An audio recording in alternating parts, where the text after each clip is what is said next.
फुटलेल्या 6 खासदारांच्या मतदारसंघात जाऊन उद्धव ठाकरे मतदारांची माफी मागतायत। यवतमाळ वाशिम नंतर उद्धव ठाकरे हिंगोली दौऱ्यावर गेले। खासदार नागेश पाटील आष्टीकर यांच्या विरोधात तोफ डागत ठाकरेंनी भाजप आणि उपमुख्यमंत्री एकनाथ शिंदे यांच्या शिवसेनेलाही लक्ष्य केलं। तर हे फुटीर खासदार शिंदे गटातच का गेले, भाजपात का गेले नाही, यामागचं कारण ऑपरेशन देवेंद्र असल्याचं ठाकरेंनी सांगितलंय। अनेक जणांना असं वाटतंय की एक 2-5 खासदार फोडले, 25-30 खासदार आमदार फोडले म्हणजे शिवसेना संपली। त्यांना मुळामध्ये कळलेलंच नाही की शिवसेना म्हणजे कट्टर कडवट शिवसैनिक, निवडून आलेले लोकप्रतिनिधी हा वेगळा भाग आहे। म्हणजे आम्ही ज्यांना निवडून दिलं, या लोकांनी त्यांना मोठं केलं, असे अनेक लोक ज्यांना या शिवसैनिकांनी मोठं केलं ते गेले, पण तरी शिवसेना काय संपत नाहीये आणि कोणी संपूच शकत नाहीये। नाही तर तुम्हीच बघा, या हिंगोली मतदारसंघात लागोपाठ 2दा गद्दारी झाली। आधीचाही खासदार गेला, तो तर आता तोंडच दाखवू शकत नाही, चोरवाटेने आतमध्ये घ्यावं लागलं त्याला। कारण निवडणूक लढण्यासाठी लोकांसमोर जाणार कसं? कारण तोंडाला हळद नाही तर काळं लागलेलं आहे। तोंडाला काळी फासलेली माणसं लोकांसमोर जाऊ शकत नाहीत। म्हणून हिंगोलीमधला खासदार तो पळून गेला, तो पडला। यवतमाळ वाशिममधनं आधीच्या होत्या त्या गेल्या, त्या तर उभं राहण्याचं धाडसच केलं नाही त्यांनी। ज्यांनी विशेषतः परभणी आणि हिंगोली, इतिहासच असा आहे की पहिल्यापासून कोणी कुठला इकडचा तिकडे गेला तरी इथला मतदार आणि शिवसैनिक हा कायम शिवसेनेसोबत राहिलेला आहे। गद्दारांसोबत आणि जी मिंदे सेना आहे, नमक हराम हा शब्द मी वापरतोय, कारण ज्यांनी त्यांच्यावरती उपकार केले ते तुम्ही सगळेजण, त्या उपकारांची जाणीव न ठेवता त्यांच्याशी दगाबाजी करणारे मेंढ्या सकट सगळे नमक हरामखोर आहेत। काय बाकी ठेवलं होतं? म्हणजे यांना आता संजय तुम्ही म्हणताय, पण करायची त्यांच्याकडे जास्त माहिती असेल, कारण 4 वर्षापूर्वी रेट आमदाराचा 50 खोके होता। यांचा किती असेल आता माहित नाही मला।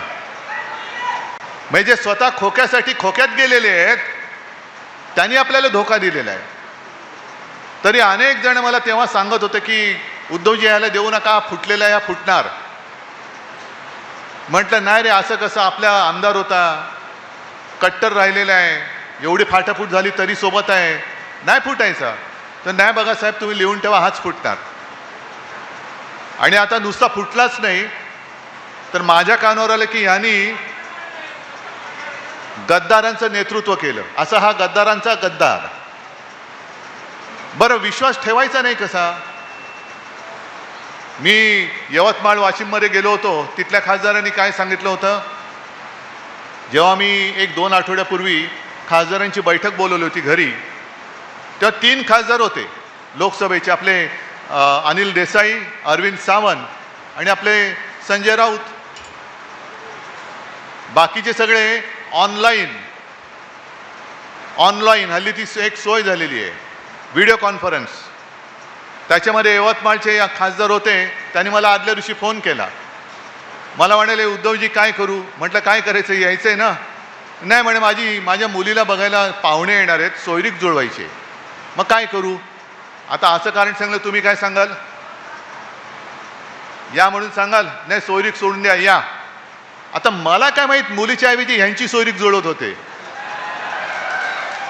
ह्यांचा भाव ठरत होता किती खोके, आणि काय म्हणत होते, आम्ही सगळे साहेब तुमच्या सोबत आहोत। इथला तर एवढा हरामखोर, पोराला तिकीट घेतलं आणि मला सांगितलं, साहेब याला अपक्ष उभा करतो। म्हटलं अपक्ष, मग महाविकास आघाडी कशी मतं देणार? नाही साहेब, आपलाच पोरगा आहे ना, कुठे जाणार? चला, ठेवला विश्वास। बरं, एवढं करून थांबला नाही, उद्या मतदान आहे। आदल्या दिवशी नालायक फोन करून मला सांगतो की उद्धवजी जरा या 1-2 तुम्ही फोन केलं तर आपल्याला मतं मिळतील। म्हटलं बरं, ते पण केलं। आणि मग ज्योतिबाला विचारतोय, आपल्या इथल्या जिल्हा प्रमुखाला विचारतोय, साहेब कालपासून गायबच आहे। मग एवढा किती नालायक, किती खोटारडा की विश्वास म्हणजे कोणाचा अविश्वास कोणाला वाटू नये म्हणून स्वतःच फोन करून सांगायचं की साहेब मी आता इकडे आहे, मी इकडे चाललोय, पण जरा बघा ना उद्याचं यांना मतदान मिळालं तर. मग एवढा नालायकपणा ज्याच्या रक्तामध्ये भिनलेला आहे, एवढी गद्दारी ज्याच्या रक्तात भिनलेली, मला तर लाज वाटते की अशी गद्दार माणसं, ही माझी चूक आहे म्हणून मी तुमची माफी मागतो की मी हे बुजगावणं उभं केलं होतं. हे बुजगावणं होतं म्हणजे अक्षरशः लिलावात जशी उभे राहतात तशी ही त्यांना काय शब्द वापरायचा तो वापरा. कारण हल्ली शिवीगाळी, एका मुंबईच्या खासदारानं तर पत्रकारांना शिवीगाळी केली. म्हणजे कहर झाला. ही सगळी लोक बुरका घालून आपल्यात वावरत होती. म्हणजे वाघाचं कातड पांघरलेले हे लांडगे होते, कोल्हे होते, गाढवं होती, त्यांना आपण काय प्रेमाने डोक्यावरती घेतलं होतं. पण त्या लायकीची माणसं नाही आहेत, नव्हतीच. आणि जो परभणीचा इतिहास आहे, जो हिंगोलीचा इतिहास आहे, तोच मला परत इकडे पाहिजे. जो जो गेला तो संपला, तो या राजकारणातून बाद झाला म्हणजे पूर्ण बादच झाला, त्याला बादच करून टाकायचा. आजपासून तुम्ही सगळे खासदार आहात आणि या हिंगोलीची जबाबदारी मी तुमच्यावर सोपवतोय. विकास निधी म्हणजे कसला, ती एक लगेच हल्ली काय झाले, ह्या मोबाईलवरनं एवढं काही जग जवळ पण आलंय आणि सगळ्यांच्या अडचणी पण वाढल्यात. नको ते वेळेला नको ते फोटो, नको ते रील सगळीकडे जातात. तसं यांचं एक रील फिरतंय, विमानात बसलेले आहेत. कुठून आणला हा पैसा? चार्टर्ड विमान. तुम्ही दारानो कधीतरी विमानतळ तरी पाहिलंय का? माझा शेतकरी जो त्याला म्हणजे मराठवाड्यातला शेतकरी लातूरचाच, ज्याच्याकडे बैल नाही, पत्नीला नांगराला जोडून तो शेती करतोय आणि हे विकास करायला नालायक लोक तिकडे जात आहेत. का? ते शेतकऱ्याचा पहिला विकास कर. म्हणजे नांगराला बैल नाहीये, सगळं गहाण टाकलेलं आहे, शेत जमीन गहाण टाकलेली आहे. खतं खरेदी करायला पैसे नाही, बियाणं करायला पैसे नाही आहेत. मोदी बाबांचं ठीक आहे, मोदी बाबा सांगतात खतं वापरू नका, सोनं खरेदी करू नका. अरे सोनं खरेदी करण्याची ताकदच तुम्ही ठेवलेली नाहीये माझ्या या देशातल्या नागरिकांची. कसं करणार सोनं खरेदी? पण सोनं खरेदी करू नका, आमदार खासदार खरेदी करा. आमदार खासदारांचा भाव सोन्यापेक्षा स्वस्त झाला की काय? काय गळ्यात घालून फिरताय आमदार खासदारांना? किती नालायकपणे, किती कहर करायचा. एक तर स्वतःच्या हिमतीवरती खासदार निवडून आणता आलेले नव्हते. हे म्हणे आता बोंबलत फिरतायत, उद्धव ठाकरे फिरत नाही. मी आलो नव्हतो तुमच्या गावात, तिकडे जिथून जिथून लोक आलेत, तुमच्या प्रत्येकाच्या विधानसभा मतदारसंघात मी आलो होतो की नव्हतो? मग मी जर का असं बोललो गर्वाने, मी आलो नसतो, मी फिरलो नसतो, तर या बुजगावण्याला खासदार झाला केला असतात तुम्ही? एक तर पक्ष चोरलेलं, चिन्ह चोरलेलं, नवीन चिन्ह घेऊन आपण लोकांसमोर गेलो. तुम्ही सगळ्यांनी अक्षरशः दिवस रात्र एक करून ना कुटुंबाकडे पाहिलं, ना तुमच्या प्रकृतीकडे पाहिलं, रक्ताचं पाणी केलं, रक्त आटवलं, समोरून पैशाचा धबधबा कोसळत होता. काय तुम्हाला पैशाच्या ऑफर आल्या नव्हत्या? कशाला काम करतो, गप्प बस, तुला एवढे पैसे देतो. अनेक शिवसैनिकांना आल्या, पण शिवसैनिकांनी त्या हरामाच्या पैशाला लाथ मारली आणि हातात भगवा धरलेला शिवसैनिक हा निष्ठेने त्याच्यासमोर उभा राहिला. निष्ठेने उभा राहिला. निष्ठा कधी विकली जाऊ शकत नाही, निष्ठेची कोणी किंमत करू शकत नाही. पण जी एक लाट निर्माण केली गेली होती, राम मंदिर बांधले म्हणून देशात मोदींची लाट होती, त्या मोदींच्या लाटेत शेवटचे फक्त 15 दिवस आपल्याला मशाल निशाणी मिळाल्यानंतर महाराष्ट्राने भाजपचं गाढव हे अडवलं होतं. आपण महाविकास आघाडीचे 31 खासदार आपण निवडून आणले होते. त्याच्यामध्ये मी अभिमानाने सांगेन, माझ्या मराठवाड्याने 3 खासदार शिवसेनेची दिले होते निवडून. अभिमानाने सांगेन. हे भाजपच्या विरोधातलं मतदान नव्हतं, हे मशालीच्या विश्वासावरचं मतदान नव्हतं, शिवसेना प्रमुखांच्या चेहऱ्यावरती बघून मतदान झालेलं नव्हतं. मग मोदींच्या विरोधात एवढी लोक असताना पुन्हा तुम्ही त्यांच्याचकडे काय गेलात? बरं, आणखीन एक रहस्य असं आहे की जिथे काही भविष्य नाहीये, भवितव्य नाहीये, म्हणजे मिंदेचं भवितव्य शून्य आहे. काम संपलं की मिंदेला सुद्धा कचऱ्याच्या टोपलीत टाकणार आहेत, हे लिहून ठेवा तुम्ही. पण भाजपात हे जायच्या ऐवजी मिंदेकडे का गेले, हे मोठं कोड आहे. का भाजपात का नाही गेले? म्हणजे मला तर आता शंका वाटते की काल विमानामध्ये योगायोग असेल. आपल्या राज्याचे मुख्यमंत्री पण होते माझ्यासोबत. मग लगेच पत्रकारांचं सुरू झालं, चर्चा काय झाली? चर्चा म्हटलं उच्चस्तरीय चर्चा होती, ढगांच्या वरची. पण मला अशी शंका वाटते की हे जे म्हणतात ना ऑपरेशन काय टायगर, अरे टायगरवरती कोण ऑपरेशन करू शकत नाही. एक पंजा मारला ना तुमचं सगळे आतडी बाहेर येतील. हे ऑपरेशन टायगर नाहीये. मला शंका येते ऑपरेशन देवेंद्र आहे. कारण आज ना उद्या, कारण देवेंद्र, त्यांना असं वाटतंय की देवेंद्र फडणवीस कदाचित उद्या पंतप्रधान पदाच्या शर्यतीत उतरतील, म्हणून आत्ताच त्यांचे पंख काप. महाराष्ट्रातून एकही माणूस दिल्लीपर्यंत पोहोचता कामा नये म्हणून त्याला तिथल्या तिथे गुंतवून ठेव, म्हणून शिवसेनेचे खासदार फोडून अमित शहानी त्यांना या मिंद्याकडे पाठवल्यात. हा माझा स्पष्ट आरोप नाही, तर माझा समज आहे. असू शकतो की नसतो. नाहीतर काय होतं, आता निवडणूक थोडीच आहे, निवडणूक नाहीये. मग कशासाठी तुम्ही माझे खासदार फोडले? बरं फोडले ते फोडले, तुम्ही स्वतःकडे न घेता तुम्हाला जो पाठिंबा देऊ शकतो, तुमचा जो कोणी एक लाचार इकडे तुम्ही ठेवलेला आहे, बटीक गुलाम, त्याच्याकडे सरकवलेले आहेत. म्हणजे उद्या जर का वेळ आली की तुम्ही पंतप्रधानपदी कोणाला मत द्याल, तर हे सगळे गुलाम हे अमित शहाना मतदान करतील. ही पुढची व्यवस्था आहे, म्हणून शिवसेना फोडताय. बरं विकासाचं बोलाल तर हे स्वतः चार्टर्ड फ्लाईटने फिरतात, हा वेगळाच. क्षणभर धरून चला, विकासासाठी गेलेत. मराठवाड्यातल्या आणि विदर्भातल्या आणि महाराष्ट्रातल्या शेतकऱ्यांच्या आत्महत्या थांबतील काय? विकासासाठी गेल्यानंतर माझ्या शेतकऱ्यांची पूर्ण कर्जमुक्ती होईल काय? माझ्या शेतकऱ्याचा पीक विमा हा मिळेल काय? आणि त्यावेळेला समोर उभं राहून मोदींना तोंडावर प्रश्न हे विचारू शकतील काय? जी धमक, जी हिंमत शिवसेनेमध्ये असताना होती, ती गुलाम सेनेत गेल्यानंतर हे सगळे बाडगे करू शकतील काय?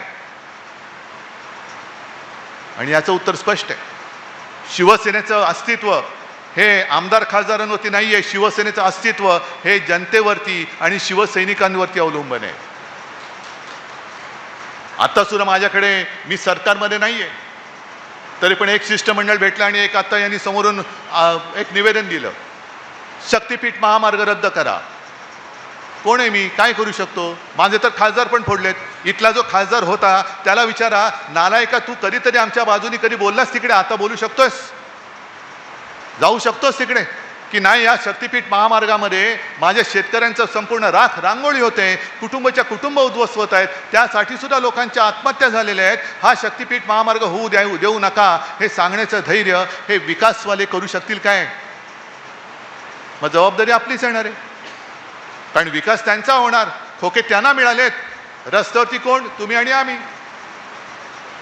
जसं मी तुमची माफी मागायला आलो तसंच तुम्हाला मी विश्वास द्यायला आलेलो आहे.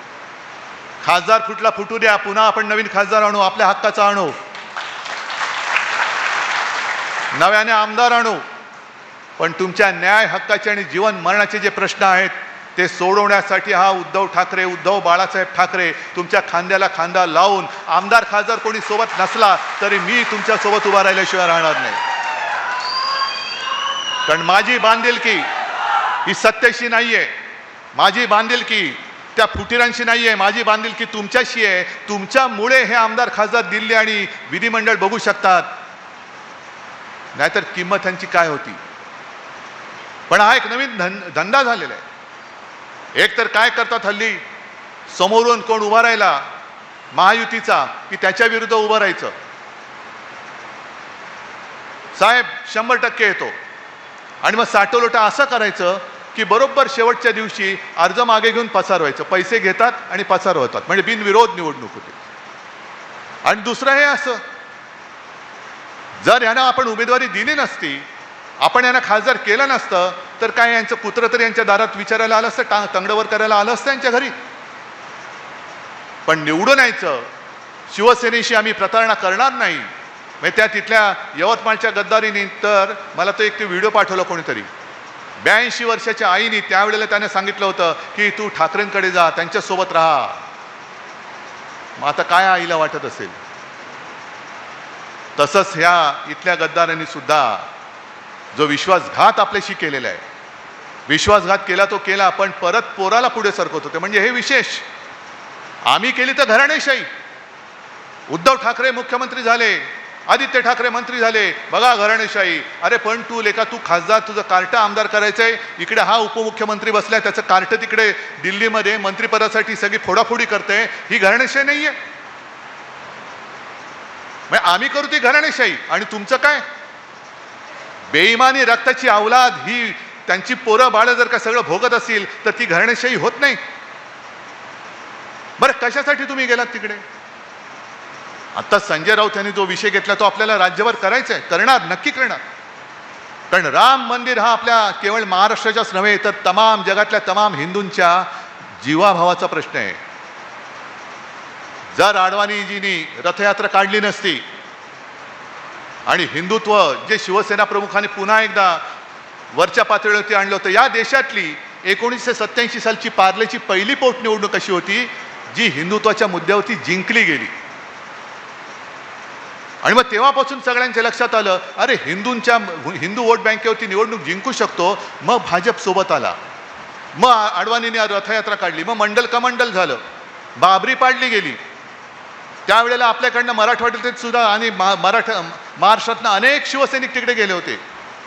पण बाबरी पडली, पाडल्यानंतर सगळे भाजपवाले 2 पायात शेपूट घालून बिळात लपून बसले होते. आम्ही नाही. आणि कोर्टाने निर्णय देऊन राम मंदिर झाल्यानंतर काय छाती काढून पुढे आले, शंकराचार्य नको, हा नको, तो नको, फक्त मीच सगळं केलं आणि मीच राम मंदिर उभं केलं. मग आता राम मंदिराची जी काही लूट चालले, मंदिर वही बनाएंगे, कशासाठी? लुटणे के लिए. ही गद्दारी जी झालेली आहे आणि गद्दार गट, गद्दार सेना जी आहे, जी त्यांची गुलाम झालेली आहे, ते राम मंदिराच्या प्रश्नाबद्दल, राम मंदिराच्या लुटीबद्दल प्रश्न विचारू शकतील काय? आपण करणार आहोत, राज्यभर आंदोलन करणार आहोत.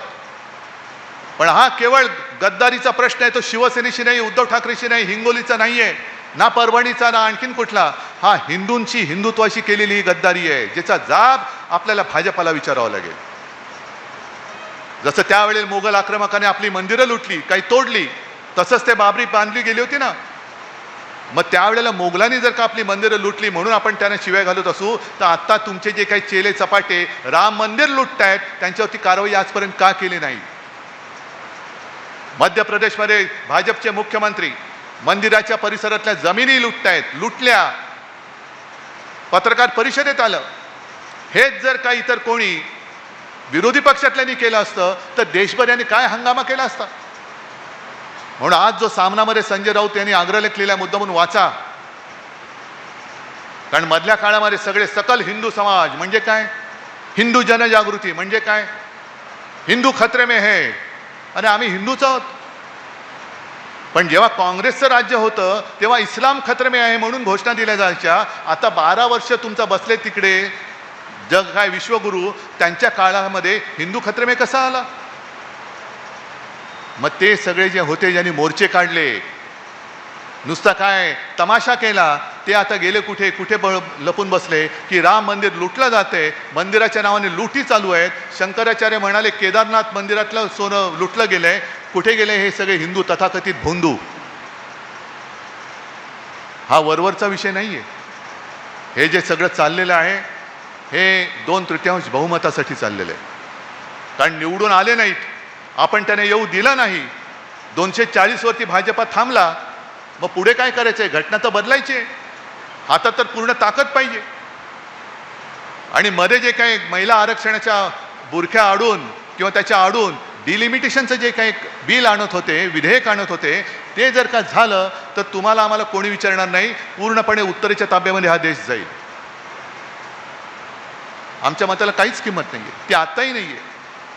कारण उघड सगळीकडनं अत्याचार चालू आहेत, लोकशाहीचा दिवसा डोळ्यात खून पडतोय की काय असं चित्र निर्माण झालंय. तरी कोणाला काही त्याची पडलेली नाही.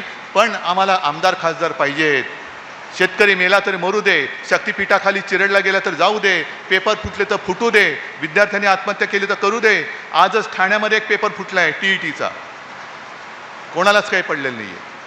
नीटचा पेपर फुटला, धर्मेंद्र प्रधाननी राजीनामा तर दिलाच पाहिजे, पण त्यातलं जे काही केंद्रबिंदू होतं ते आपल्या दुर्दैवाने आपल्या महाराष्ट्रातलं होतं. आणि असं म्हणतात की ते पकडलेले किंवा ज्यांच्यावरती आरोप आहेत ते सगळे यांच्या परिवाराशी संबंधित होते.